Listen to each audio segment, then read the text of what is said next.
Assalamualaikum warahmatullahi wabarakatuh. Waalaikumsalam warahmatullahi. Alhamdulillah, segala puji kita aturkan kepada Allah dengan mengucapkan Alhamdulillahirabbil alamin. Selawat serta salam selalu kita sampaikan, salam rindu kita kepada Nabi besar Muhammad sallallahu alaihi wasallam. Pada sore menjelang malam hari ini kita kembali lagi di channel YouTube Sudut Narasi. Dan pada kali ini saya ditemani oleh Bung Muhammad Khairul Rasyid. Siap. Ya. Apa? Oh ya, lah. Oh iya lah. Ulang balik ama ya. Jadi sebelum kita memulai pembahasan kita, ini Bung, ini panggilannya siapa ini, Bung? Boleh. Boleh Bung ya. Bung aja. Bung apa ini? Bung Kai aja. Bung Kai aja. Saya panggil Bung Kai. Sambil Kai. Bung saja lah, Bung saja. Jadi sebelum kita untuk memulai pembahasan kita, Bung, jadi kita apa dulu membahas tentang latar belakang dari narasumber gitu kan. Nah, jadi bisa Bung ceritakan gitu kan waktu bagaimana pendidikannya dulu gitu, dan sekarang di mana prosesnya gitu. Silahkan. Ya, terima kasih Bung Dika. Ya. Bung Dika sahabat saya juga. Kita pernah satu sekolah ya dulu ya. Oh ya, pernah satu sekolah di pondok pesantren ya, Nurul Yakin. Ternyata gini-gini kita pernah mondok. Sebelumnya saya mau ngucapin terima kasih juga dan bersyukur sih diundang sama kawan-kawan Sudut Narasi. Karena saya nggak nyangka juga bakal nyampe di sini gitu. Tapi nggak tahu kenapa kalau saya pribadi atas nama yang nyudut-nyudut, melingkar-melingkar, belok-belok, itu saya senang gitu. Jadi ngelihat nama channelnya Sudut Narasi, wah ini pasti nyudut-nyudut kita nih. Saya nggak tahu juga kenapa akhirnya saya yang diajak sama Bung Dika. Mungkin Bung Dika ingin menampilkan paradigma lain gitu. Ya kalau dilihat saya pakar persoalan yang akan kita bahas, enggak juga gitu. Mungkin ada paradigma lain yang akan coba ditampilkan oleh Bung Dika, ya kita nggak tahu juga kan apa nanti arah diskusi kita. Cuman yang jelas ya saya mungkin sama lah seperti teman-teman semua, juga pernah menempuh jenjang pendidikan formal, umum dan agama sih gitu. Jadi sekolahnya itu dulu dua gitu Bung gitu. Dua. Jadi dari pagi sampai malam itu sekolah gitu. Itu sekolahnya di mana, apa di SMA? Ya, jadi kalau pasca lulus SD itu masuk ke SMP dan SMA negeri. Itu pagi sampai sore lah, seperti jam belajar biasa, jam sekolah biasa gitu. Ya, dulu di SMP Negeri 1 Lubuk Alung, paginya lanjut di SMA Negeri 1 Lubuk Alung. Oh, berarti kalau di pondok pesantren Bung ngaji malam? Iya, kayak gitu. Jadi sekolahnya dulu dua sekolah gitu. Nggak berat rasanya? Gimana ya? Dibilang berat, ya kita sampai di tahap ini sekarang. Ya dulu kayak itu kan, pagi sekolah sampai zuhur, nanti zuhur ada ekskul di sekolah, nanti pulang sore kita mau ulang kaji, baca-baca pelajaran yang akan diberikan sama ustadz untuk malamnya masuk lagi ke pembelajaran formal tapi di pondok pesantren gitu, sampai jam 12 malam. Pasca itu ya kita buat PR dulu untuk sekolah pagi harinya, atau buat PR juga nanti di pesantren, tidur jam 2, ya bangun lagi subuh, ya gitulah. Tapi seberat apapun persoalan yang kita hadapi dulu, tapi untuk demi pendidikan apapun bentuknya kita harus tetap kuat gitu kan. Ya nggak tahu lah, mungkin di waktu itu belum ada kesadaran untuk belajar sih gitu. Cuman mungkin karena pressure dari orang tua kan. Ya kamu sekolah di sini, ikut aja, ya udah kita ikut aja gitu. Berarti karena manut ya masih manut sami'na wa ata'na lah kita, karena berpikir bebas pun belum usianya sebenarnya kan, rentang lulus SD menjelang kuliah kan. Paling sekarang yang baru-baru mulai berpikir persoalan kesadaran untuk belajar dan arti pentingnya pendidikan, itu paling baru sekarang Bung. Tapi kalau saya rasa, saya pernah membaca salah satu ungkapan dari seorang imam, jika seandainya kamu tidak ingin merasakan kelelahan, maka belajarlah kan. Tapi kalau seandainya kamu ingin merasakan kebodohan, maka jangan belajar. Dan bahkan dalam ungkapan lain, jadilah engkau menjadi seorang guru. Jika seandainya engkau tidak bisa menjadi seorang guru, maka jadilah engkau menjadi seorang pelajar. Jika seandainya engkau tidak bisa menjadi seorang pelajar, maka jadilah engkau sebagai seorang pendengar. Maka jangan engkau menjadi orang yang keempat. Gitu. Ya? Berarti memang hidup kita tuh ya belajar aja. Belajar. Dari yang apa? Dari ayunan gitu kan. Dari yang lahat ya belajar. Harus aja. belajar. Kalau kita berhentinya belajar itu ketika ruh sudah berpisah daripada badan aja. Nah. Selagi ada ruh, kita masih diberikan kesehatan oleh Tuhan. Kita juga dikasih kesempatan untuk belajar. Berarti pasca lulus dari SMA, ya kan, SMA di Lubuk Alung. Berarti nggak sampai jadi, kalau di pondok pesantren Nurul Keringaringan itu Bung kan jadi tuangku gitu kan. Terus enggak? Kebetulan waktu itu saya nggak ngambil program yang sampai kelar gitu, Bung. Nggak sampai, karena kan ada pendalaman materi 1 tahun lagi itu. 7 tahun jadinya pendidikan perumana itu. Saya cuma ngambil yang 6 tahunan gitu. Oh, 6 tahun. Tapi masih ada niatan sih gitu, kan nanti ada rezeki lagi, masih ada waktu luang ya ingin namatin lah gitu. Udah lagi kelas 7-nya kita ambil gelarnya. Harus ya. Tapi sekarang yang Bung lakukan sekarang apa? Kan dulu tamat di SMA tahun 2017. Setelah pasca itu kemana lagi? Apakah masih di pondok pesantren atau kuliah atau di rumah atau menjadi pimpinan pondok ya? Hari itu banyak tawaran sih Bung, banyak pilihan sebenarnya gitu. Ada tawaran buat ngabdi langsung di pondok pesantren, ada juga tawaran untuk melanjutkan studi. Akhirnya kita ya mungkin pola pikir awal lah gitu, pendidikan itu penting, ya udah kita lanjut pendidikan di strata 1 gitu. Kebetulan saya ngambilnya itu di STAIPIK Sumbar, Sekolah Tinggi Agama Islam Pengembangan Ilmu Al-Quran. Dan sampai sekarang masih belajar di sana. Masih belajar gitu, masih pendalaman materi gitu. Masih memaksimalkan waktu yang diberikan kampus untuk belajar. harus. Berarti sekarang masih ngampus. Masih ngampus. Untuk kegiatan sehari-hari sih ya pagi sampai siang kita menyelesaikan kewajiban, ya menyelesaikan kegiatan di kampus lah gitu. Nanti siang ya paling kita ada agenda-agenda di organisasi. Kalau sore ya sekarang lagi marak itu Bung, saya kan domisilinya di Padang. Sekarang di Padang itu lagi marak kajian-kajian di masjid-masjid itu gitu. Kayak ada kajian di Masjid Al-Hakim, Istiqomah, Kebenaran, Darul Ulum ya. Biasanya saya sore itu pergi ngabuburit cari pengajian yang ada gitu. Sampai maghrib gitu. Habis maghrib ya paling nanti ya baca buku paling, atau nonton drama Korea atau ngomenin konten TikTok teman gitu kan. ngabisin waktu lah gitu kegiatan. Intinya waktu-waktu Bung itu memang diisi dengan hal-hal yang positif gitu kan. Nggak tahu juga sih, saya nggak tahu itu konotasinya positif atau negatif. Cuman saya pikir saya bahagia aja ngerjainnya Bung gitu. Berarti serasa nyaman kan? Ya, serasa nyaman gitu. Cuman waktu yang akan diberikan kampus kepada Bung itu berapa tahun lagi yang akan Bung pakai gitu kan? Paling lama setahun lagi lah. Nanti kita lanjut juga kan. Untuk rencana tindak lanjutnya paling kita nanti insyaallah kalau ada rezeki kita cobalah ya lanjut strata 2 gitu. Mudah-mudahan cepat selesai. Amin. Ya, dan cepat selesai dan cepat juga ngambil gelar di pondok pesantren lagi ya. Itu hutang yang mesti ditebus tuh. Berkah juga ilmunya kan. Keberkahan ilmu itu harus diselesaikan lah. Rugi kalau nggak diselesaikan gitu. Iyalah. Berarti itu sekilas tentang profil dari narasumber kita, yaitu Bung Muhammad Khairul Rasyid. Sekarang mungkin kita apalagi Bung, kita masuk, dan sebelum kita masuk materi kita minum dulu Bung. Biar lebih fresh kita kan. Biar nggak tegang kali kan. Agak lain juga kalau nggak minum. Biar lebih fresh kita untuk diskusinya.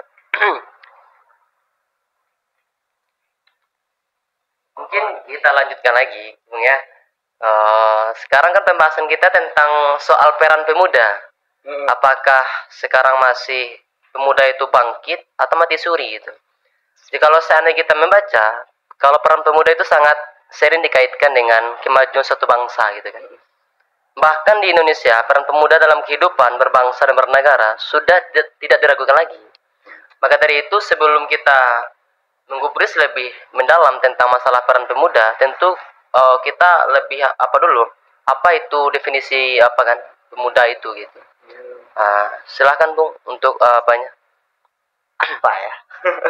Saya entah tergolong pemuda, entah penyampah juga. Dan kalau secara landasan konstitusi itu kan jelas ada undang-undangnya tentang kepemudaan, Undang-Undang Nomor 40 kalau nggak salah tahun 2009. Pemuda itu ya memang warga negara yang berpotensi ataupun berada di usia-usia yang masih berpotensi rentang 16 sampai 30 tahunan gitu. Dan saya pikir pemuda itu lebih ke definisi orang di masa pertumbuhan secara umum, secara general gitu. Kalau khususnya kan ada yang namanya anak-anak, ya. Setelah itu ada remaja, ada dewasa, atau lebih khususnya itu ada siswa, ada murid, ada murid, ada siswa, ada mahasiswa.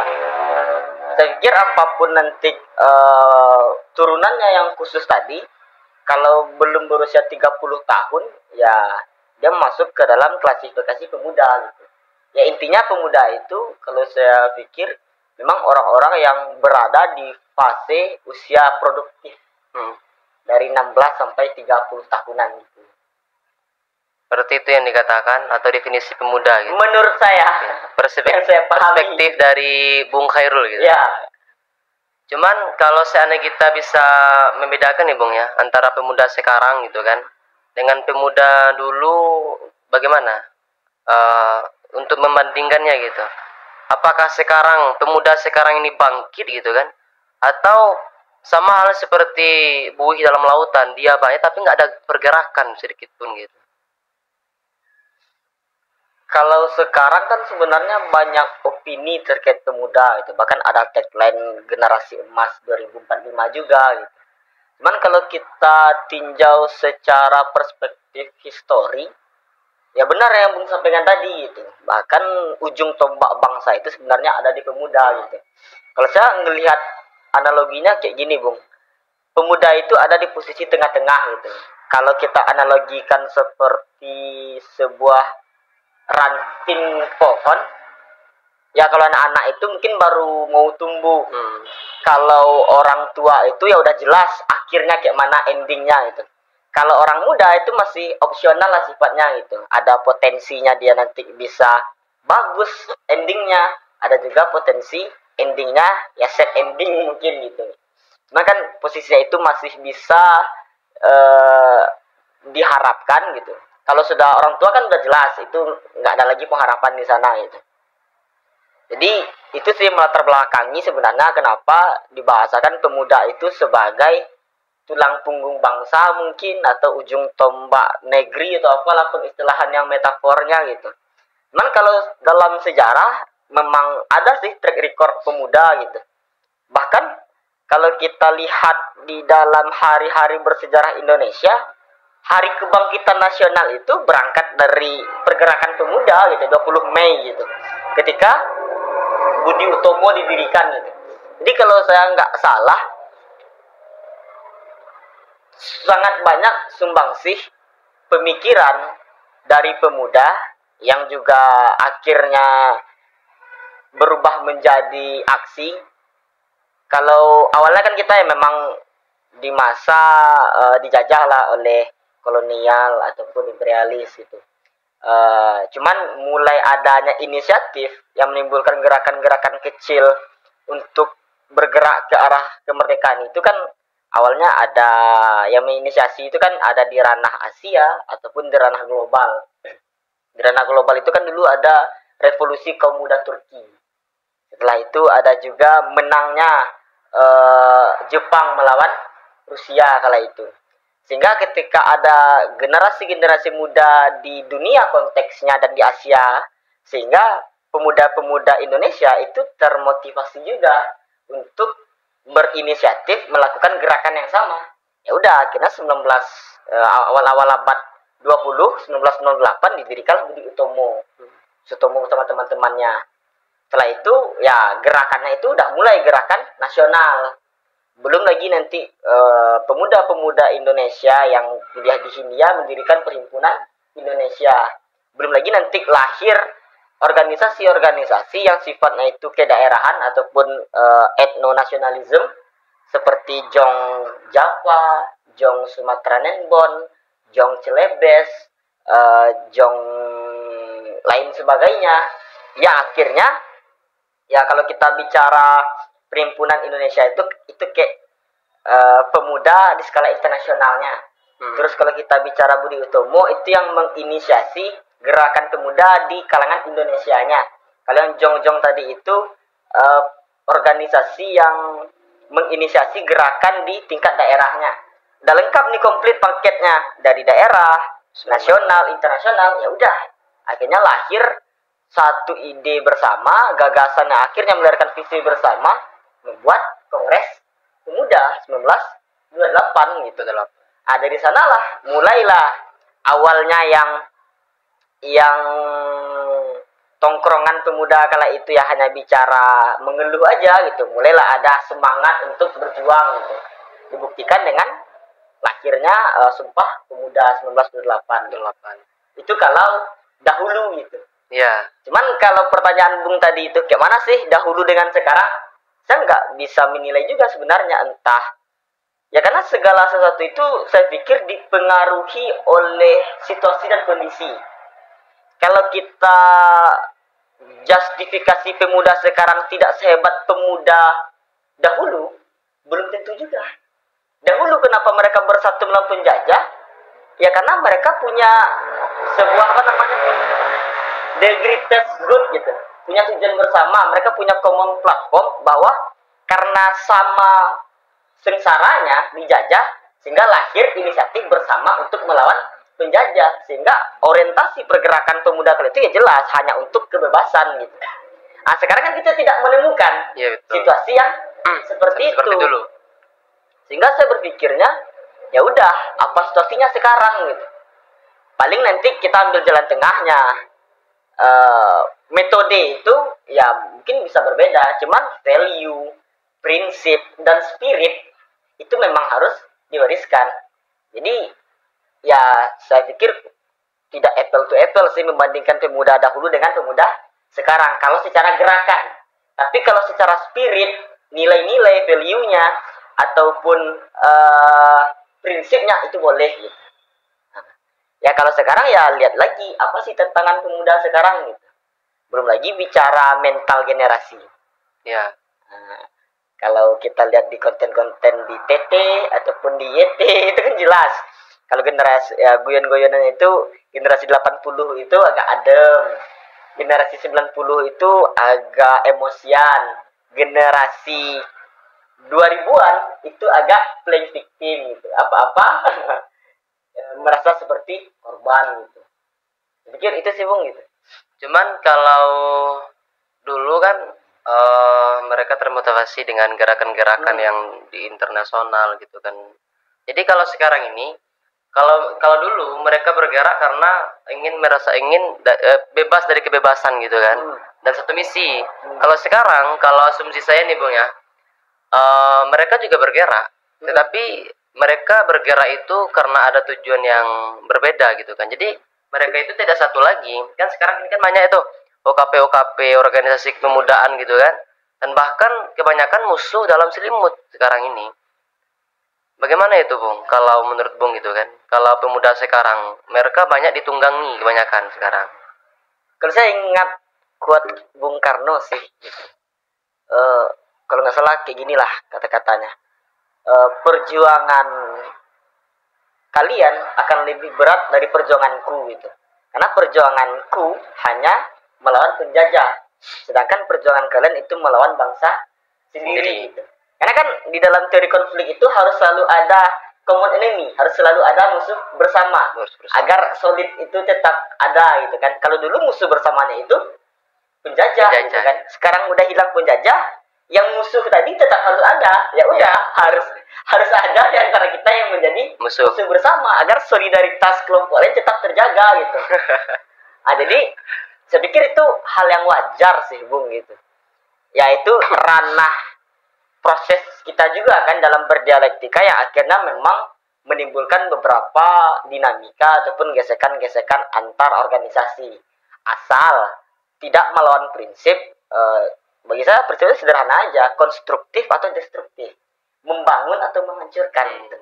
Dialektika ya mesti seharusnya dinamika apalagi gitu. Kita mesti dinamis agar melahirkan pola-pola baru ataupun output baru gitu.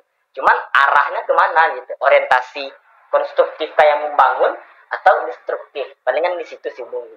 Oh gitu, berarti lebihnya selagi itu pemuda sekarang untuk lebih membangun, itu silahkan. Kalau ada dinamika dalam, kalau ada permusuhan di dalam sebuah KP nggak masalah. Cuman kalau seandainya di sana ada untuk menghancurkan, itu yang harus kita basmi gitu kan. Iya, fastabiqul khairat lah. Fastabiqul khairat ya. Berlomba-lomba dalam kebaikan. Gitu. Cuma saya pernah baca salah satu buku ya, cuma saya lupa dulu bukunya. Memang peran pemuda itu ada 3 hal ya, kalau nggak salah ya. Yang pertama itu ada perannya untuk perubahan, ada untuk pembaharuan, dan ada untuk pembangunan gitu kan. Sekarang ini dari yang saya sampaikan itu Bung, apakah sudah teraplikasi gitu kan dengan pemuda-pemuda sekarang? Apakah pemuda sekarang banyak rebahan gitu kan?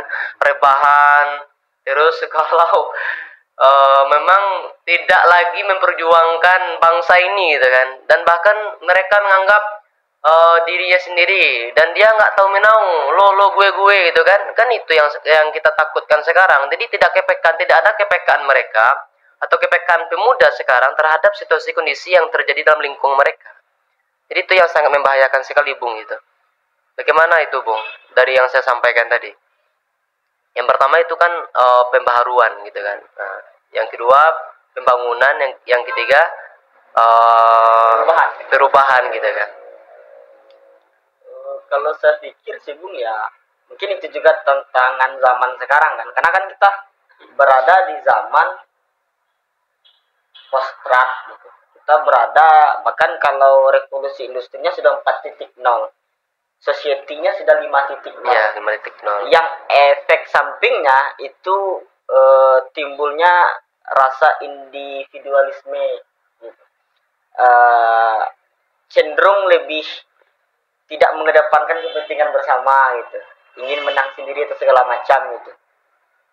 Cuman ya paling memang itu tantangan yang mesti kita hadapi gitu. Kalau memang pemuda itu ingin melakukan perubahan, pembaharuan atau pembangunan, ya selaras dengan tantangan zaman yang memang dihadapkan dengan kita sekarang gitu. Contoh ya dengan podcast ini aja, ini kan salah satu bentuk jawaban dari tantangan zaman gitu. Dimana orang yang rebahan akhirnya bisa dengar podcastnya gitu. Tetap ya nggak mesti buat forum juga gitu, cukup dari handphonenya saja gitu. Karena ya saya pikir ya mau gimana lagi gitu, memang zaman sudah berubah gitu, dan beberapa metode memang harus kita rubah juga gitu. Dan ini juga inginnya pemuda sebenarnya, bagaimana kita dunia itu lebih sederhana, cukup di genggaman saja, informasi itu lebih mudah diakses. Cuma nanti prinsipnya itu saja gitu, positif atau negatif gitu, hasil dari keterbukaan informasi seperti zaman sekarang gitu. Kalau memang ingin membuat perubahan, pembaharuan atau pembangunan, ya paling di ranah yang menjawab tantangan zaman tadi gitu. Kalau bagi saya sederhananya, kalau memang ingin berjuang pemuda sekarang untuk umat dan bangsa ataupun untuk tanah air dan keyakinan mereka, ya udah kuasai ranah-ranah yang memang menjawab tantangan zaman sekarang gitu. Contoh, tantangan zaman sekarang kan penggunaan media gitu, dan lain sebagainya. Hal itu yang mesti kita jalani gitu. Belum lagi kita kemarin terefek pandemi juga, ada bencana pandemi yang menimpa kita, sehingga kita kalau pemuda dahulu kemampuan ataupun soft skill maupun hard skill yang harus dimiliki mereka itu berupa ya mungkin kemampuan diplomasi tahun 1940-an itu, atau kemampuan mereka itu lebih kepada kemampuan public speaking seperti kemampuan tenggang rasa dan sebagainya. Kalau sekarang kemampuan kita itu lebih kepada adaptif, mampu beradaptasi dengan cepatnya perubahan zaman gitu. Karena ini sangat cepat gitu. Betul.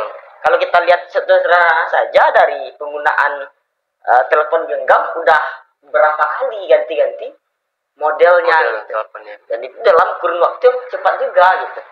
Jadi kalau memang ingin ada perubahan, pembaharuan ataupun pembangunan ya di ranah-ranah yang memang sesuai dengan tuntutan zaman gitu. Dan nggak bisa Bung disamakan dengan apa yang telah dilakukan oleh pemuda-pemuda yang hidup di zaman-zaman dahulu. Nah kan setiap orang ada masanya, setiap masa pun ada orangnya, tantangannya pun berbeda dan solusi atas permasalahan pun saya pikir juga berbeda gitu. Tapi dengan seperti apa yang mau sampaikan tadi, karena kita kan harus mengikuti perkembangan zaman dan harus bagaimana zaman sekarang kita harus bisa beradaptasi gitu kan. Tapi di sebahagian tempat Bung ya, saya melihat terkadang kan ini bukan hanya sekedar tugas pemuda gitu kan. Pemuda pun harus bekerja sama dengan pemerintahan gitu kan. Ada juga UKP-UKP yang nanti akan bekerja sama dengan pemerintahan agar memberikan edukasi kepada masyarakat atau kepada pemuda-pemuda. Sekarang ini kasus-kasus yang terjadi yang di dalam apa saja itu banyak yang seperti pelecehan seksual atau apalagi itu.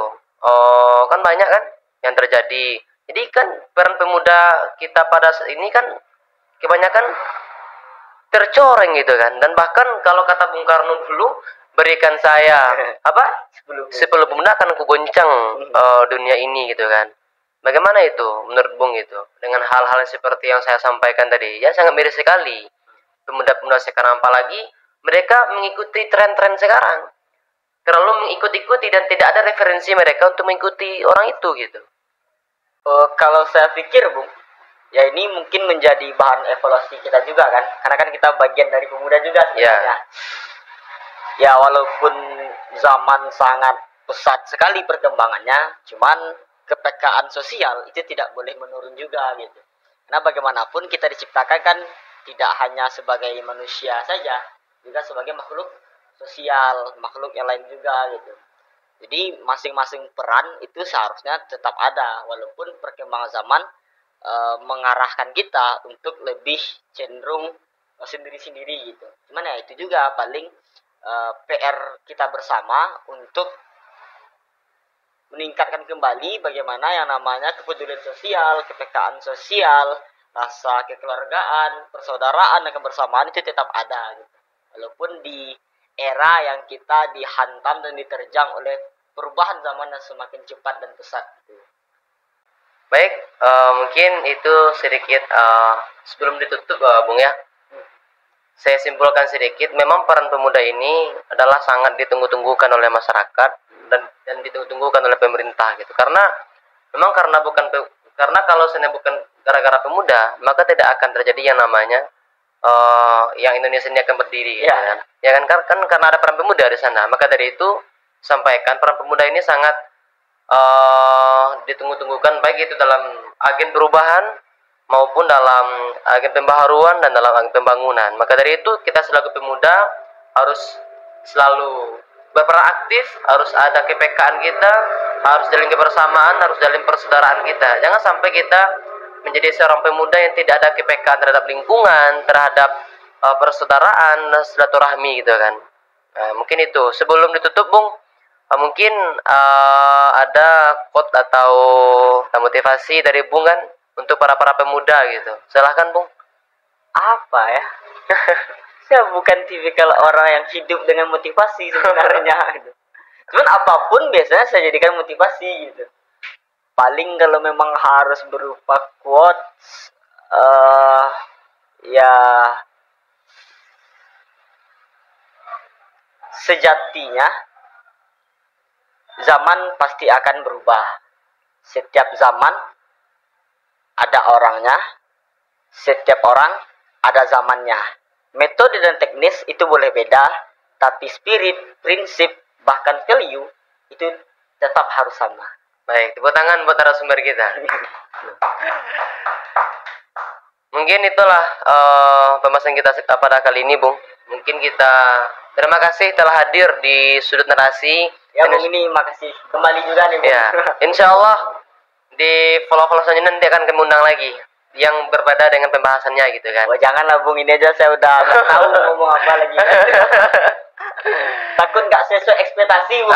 Mungkin ini kalau seandainya kalau bukan podcast nanti kita apa aja cerita-cerita ngobrol santai aja di luar gitu kan, sambil nanti kameranya disembunyikan gitu agar lebih pembahasan kita lebih mendalam gitu kan.